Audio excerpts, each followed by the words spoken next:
Assalamualaikum warahmatullahi wabarakatuh.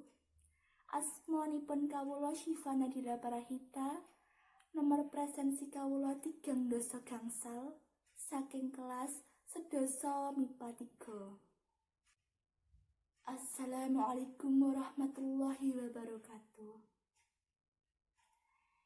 Nuwun para sesepuh, para pinesepuh ingkang dahat kinabekten. Para pangembateng praja ingkang sildarsana. Bapak, Ibu, para rawuh kakung miwah putri ingkang dahat kinurmatan. Kasugengan rahmat saha berkah dalam Gusti ingkang Maha Agung. Mugi tansah kajiwa kasarira dumateng para tamu ingkang minulya. Inggih awit saking keparengan Bapak sejarwa sekalian, kula kapidatos nderekaken lampahing adicara pahargyan prasaja ing kalenggahan punika. Dene wigatosing sadya Bapak sejarwa sekalian kersa mahargya putra panganten sarimbit.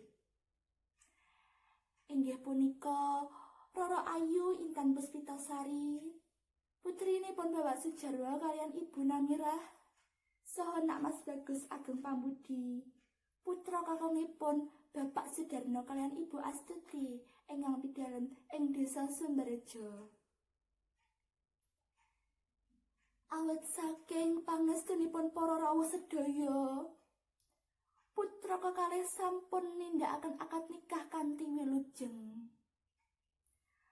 Para rawuh ingkang minulya, keparingi kula ngaturaken reroncen ing adicara ingkang sampun rinancang dening keluarga. Adicara kaping setunggal inggih menika pambuka. Kaping kalih atur pambagi harja saking keluarga. Kaping 3 paring sabda saking keluarga pengantin kakung. Kaping sekawan atur pangandikan saking keluarga pengantin putri. Kaping gangsal sabda tama utawi ular-ular. Kaping 6 inggih menika panutup.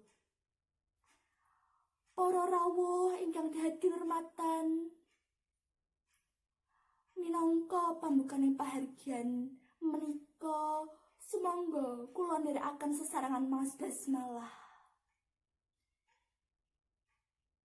Dene para rawuh ingkang raso agami sanes, kula sumanggaaken miturut kapitadosanipun piyambak-piyambak.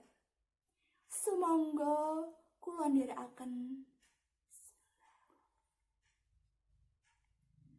Salajengipun mbok bilih wonten sawetawis kekirangan ingkang ndadosaken kirang renaning penggalih. Awit saking kathah kiranging atur, kula namung saged nyuwun agunging pangsami. Ing wasana mugi kepareng hendu mugaken lelenggahan kanthi mardikaning panggalih serta panutup atur. Wassalamualaikum warahmatullahi wabarakatuh.